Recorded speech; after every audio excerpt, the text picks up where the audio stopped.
పలికెడిది భాగవతం. పోతనామాచుని తెలుగు భాగవతానికి సరళ వ్యాఖ్యానం. ఇది ప్రథమ స్కందం నుండి ప్రహ్లాదోపాఖ్యానం వరకు ఉందిట. ఈ భాగవతాన్ని నేను ఇప్పుడు చదవబోతున్నాను.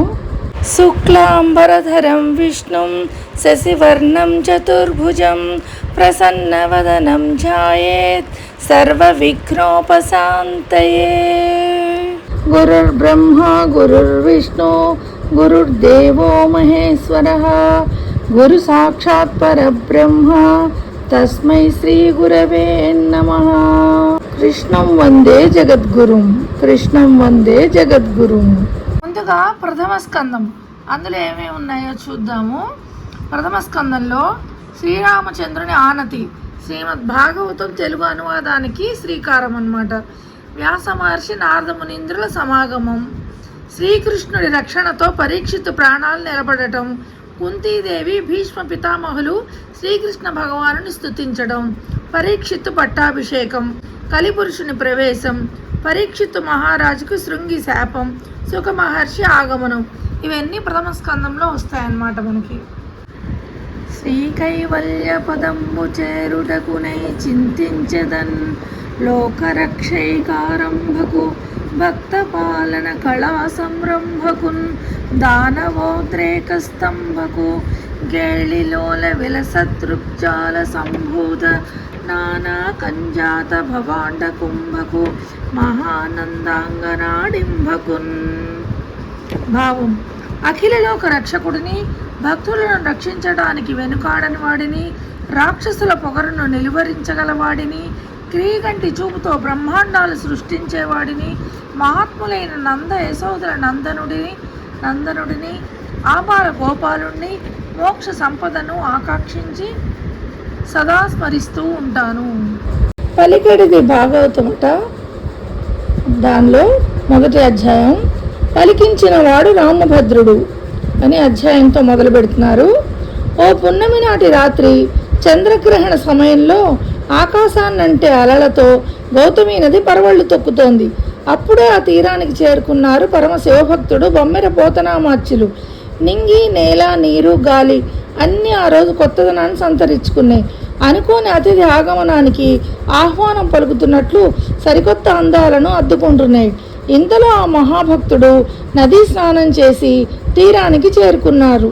ఎత్తైన తెల్లని ఇసుక తిన్నె మీద కూర్చుని అర్ధనిమీలిత నేత్రాలతో అర్ధనారీశ్వరుణ్ణి ధ్యానిస్తూ ఉన్నారు. ఇంతలో చంద్రమండలం నుండి జాలువారుతున్న అమృతం లాంటి మందహాసంతో జగన్మోహనాకారుడైన జానకీరాముడు సాక్షాత్కరించాడు. అమితాశ్చర్యంతో చూస్తున్న పోతనామాచులతో, నేను రామభద్రుణ్ణి, నా పేరు మీదుగా శ్రీ మహాభాగవతాన్ని తేట తెలుగులో రచించు, నీ సంసార బంధాలు తొలగిపోతాయి అని సెలవిచ్చాడు. అంతలోనే అంతర్ధానమయ్యాడు. శ్రీరామచంద్రుడి సాక్షాత్కారానికి పోతన స్థాణువైపోయారు. అల్పుడను నేనెక్కడా, అమృత భాండాగారమైన శ్రీ మహాభాగవతం ఎక్కడా అని వినమ్రతతో విస్మయం చెందారు.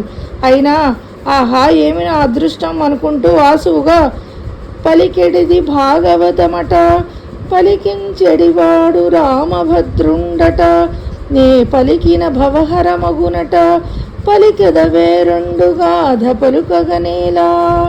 పలికేది పరమ పవిత్రమైన భాగవతం అట, పలికించే ప్రభువు కరుణా సముద్రుడైన రామభద్రుడట, పలికితే ఈ భవబంధాలు పరిహారమవుతాయట. మరి అటువంటప్పుడు వృధాగా మరో కథనం పలకడం దేనికి, భాగవతమే పలుకుతానని పరవశించిపోయాడు.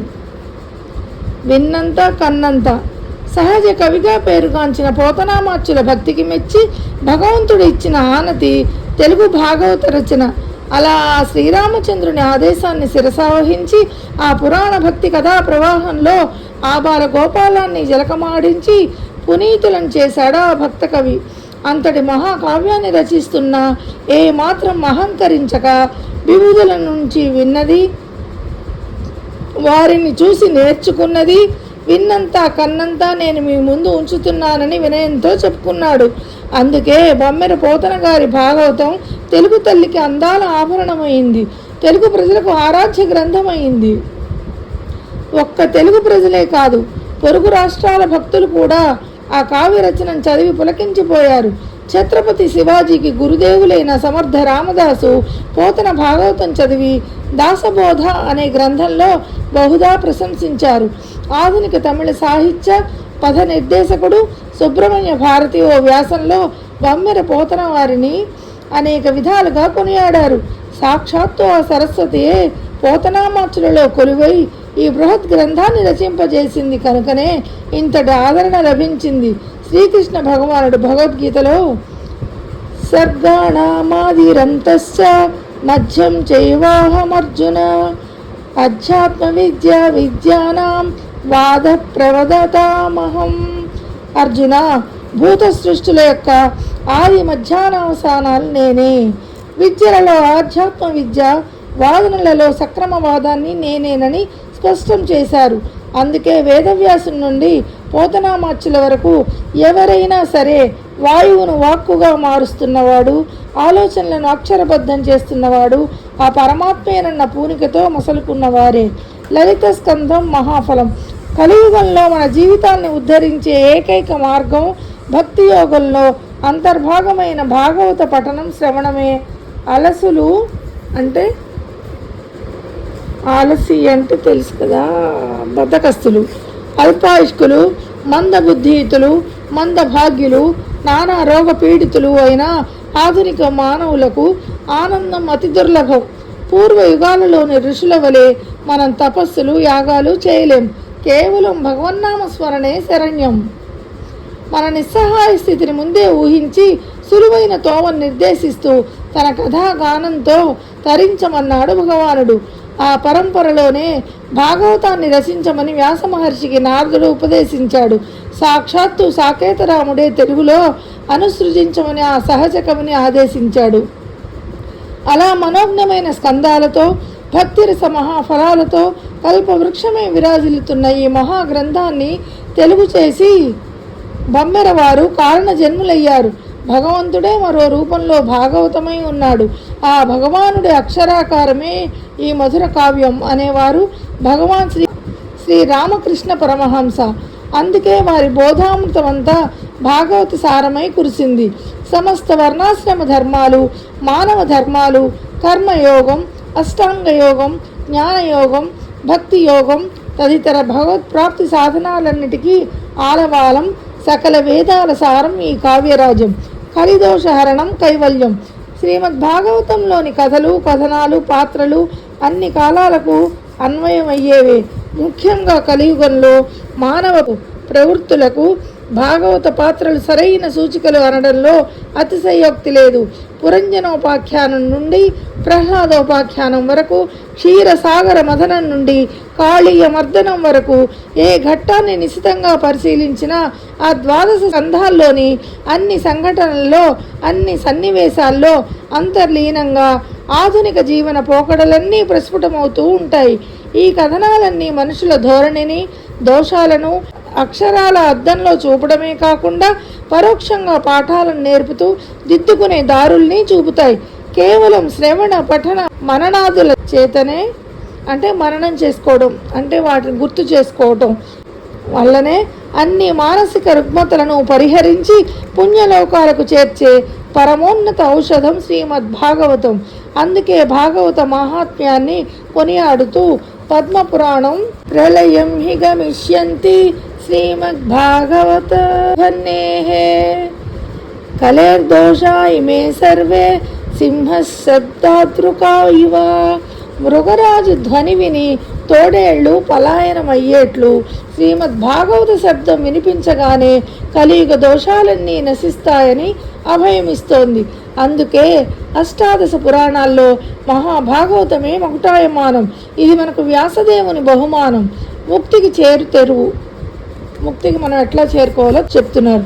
శ్రీమద్భాగవతానికి తొలి శ్రోత సద్గుణ సాంద్రుడు, పాండవ పౌత్రుడు, అభిమన్యుడు పుత్రుడు పరీక్షితు మహారాజు. కలిదోషం ఆయన నుండే ప్రారంభమై శాపవశాత్తు 7 రోజుల్లో ఆయనకు అకాల మరణాన్ని సంప్రాప్తించేలా చేసింది. కానీ మరణిస్తానన్న చింత కించిత్ కూడా లేకుండా ఆ 7 రోజుల్లోనే మరుజన్మ లేని ముక్తి పదానికి ఎలా చేరుకోవాలో ప్రయత్నించాడు. వ్యాస మహర్షి కుమారుడైన సుఖమహర్షి చేసిన భాగవత బోధతో పునీతుడయ్యాడు. పరీక్షితు మహారాజులా మనం కూడా ఎప్పుడో ఒకప్పుడు కలికాల సర్పపు కాటుకు బలి కావలసిందే. వారంలోని 7 రోజుల్లో ఏదో ఒక రోజు తిరోగమించవలసిందే. అయితే అజాగ్రత్తతో అతి బలహీనులై చంచల చిత్తులైన వారిని మాత్రమే ఆ కలి బాధిస్తుంది. కానీ ధీరులై ఆ దేవదేవుడి పాదాలను పట్టుకున్న వారిని అది భయపెట్టలేదని మర్చిపోకూడదు. ఏమరపాటుతో జీవిస్తే 80-90 ఏళ్ళైనా 7 రోజుల్లాగానే గడిచిపోతాయి. ఇంతేనా మన జీవితం అనిపించేలా చేస్తాయి. అంతో ఇంతో పుణ్యం చేసుకునే అవకాశం ఉన్న మానవ జన్మను వృధా చేసుకుంటే పునరపి జననం పునరపి మరణం అనుకుంటూ ఈ ప్రపంచంలోకి రాకపోకలు సాగించవలసిందే.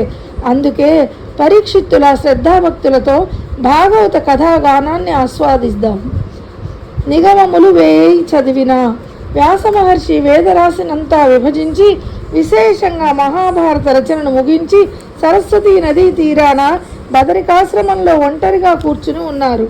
అంత వేదరాశిని విభజించిన, మహాభారతాన్ని ఆసక్తిగా రచించిన, ఇంకా ఏదో అసంతృప్తి మహాత్ముడి మనసును తొలిచివేస్తూ ఉంది. మానవ జాతికి ముక్తిని ప్రసాదించే మహాకావ్యం ఇంకేదో మిగిలిపోయిందని అనిపించింది.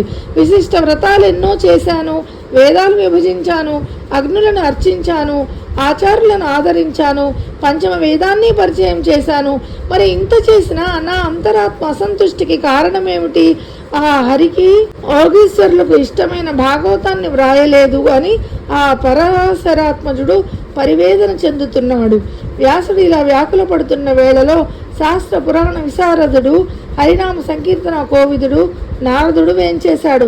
సహజ సుందర మధుర మందహాస వదనారవిందంతో చేతిలోని మహతీ విపంచిని మీటుతూ అన్ని శాస్త్రాలు తెలిసిన వాడివి, హరిషడ్వర్గాన్ని జయించిన వాడివి, వినయ సంపన్నుడవు, నీకు విచారం ఎందుకు అని వ్యాసుణ్ణి ప్రశ్నించాడు. అప్పుడు ఆ మహర్షి తన మనోవ్యధను నారదుడు ముందు ఉంచాడు. పవిత్రమైన శ్రీహరి చరిత్రతో కూడిన కావ్యాలు సకల పాపాలను పటాపంచలు చేస్తాయి. అందుకే సజ్జనులైన తపోధనులు ఆ శ్రీహరి లీలల్ని నిరతము గానం చేస్తూ, ఆయన నామాన్ని జపిస్తూ, ఆయన కథల్ని వింటూ జన్మ సార్థకం చేసుకుంటారు. మా మహర్షి మాటలు విన్న ఆ త్రిలోక సంచారి వ్యాస, నీవు అసంఖ్యాకమైన ధర్మ విశ్లేషాలన్నీ వెల్లడించావు. కానీ వేదాల్లో కానీ వేరెక్కడా కానీ వాసుదేవుని గుణ విశేషాలు వర్ణించలేదు, వినుతించలేదు. అంతేకాదు ఎన్ని ధర్మాలు విస్తరించినా చెప్పినా భగవంతుడు సంతసించడు. ఆయన సంతోషించేది భాగవతుల కథలకే. హరినామ సంకీర్తనతో ప్రకాశించే కావ్యం స్వర్ణ కమలాలతో కలహంస పంక్తులతో శోభాయమానమైన మానస సరోవరంలా విరాజిల్లుతుంది. ఆ శ్రీహరి నామ సంకీర్తన లేని కావ్యం ఎన్ని శబ్దార్థాలతో కూడిన దుర్గంధ భూయిష్టమై కాకులు మోగిన ఎంగిలాకుల గుంట లాంటిదని నారదుడు విస్పష్టం చేశాడు. జ్ఞానవాచ కర్మ కౌశలంబులు దేనికి హెడ్డింగ్ అది. ఆగామి కాలంలో మనిషి ఆలోచనలన్నీ ఏ వైపుకు పరుగులు తీస్తాయో నారద మహర్షి తన దార్శనికతతో ముందే వీక్షించాడు. కామ్య కర్మల కాసారంలో కొట్టుకుపోతూ మానవులు పారమార్థిక పయనాన్ని విస్మరిస్తున్నారు. ఇలాంటి స్థితిలో కేవలం శాస్త్రాధ్యయనాలు, తర్క వితర్కాలు, వాదోపవాదాలు ప్రయోజనాన్ని ఇవ్వవు. మనం గర్వపడుతున్న ఈ జ్ఞానం, వాక్చాతుర్యం, కర్మ కలాప కౌశలాలు పెద్దగా మనకు లబ్ధినివ్వవు. ఏదో ఈ ప్రపంచంలో కొన్నాళ్ళు వేనోళ్ళు పొగిడించుకోవచ్చు, భోగ భాగ్యాల్లో తొలతూగవచ్చు, అధికారాలను అనుభవించవచ్చు. అయితే లౌకిక ప్రజ్ఞాపాఠవాలను పక్కన పెట్టి పరమాత్ముడి వైపు ప్రయాణించే మార్గాన్ని నిర్దేశించేదే నిజమైన పరిజ్ఞానం. అదే భావనతో శ్రీమద్ భాగవత పఠన ప్రాధాన్యాన్ని సౌనకాది మునులకు విస్తరిస్తూ సూత మహర్షి ఇలా చెప్తున్నారు. నిగమములు వేయి చదివిన సుగమంబులు కావు ముక్తి శుభగత్వంబుల్. సుగమంబు భాగవతమను నిగమంబు పఠింప ముక్తిని వసనము బుధా. వేల కొద్దీ వేదాలు వల్లించిన మోక్ష సౌభాగ్యాలు సంప్రాప్తించవు. భాగవతం అనే ఆమ్నాయాన్ని అధ్యయనం చేస్తే కైవల్యం కరతలామలకం అవుతుందని పునరుద్ఘాటిస్తారు.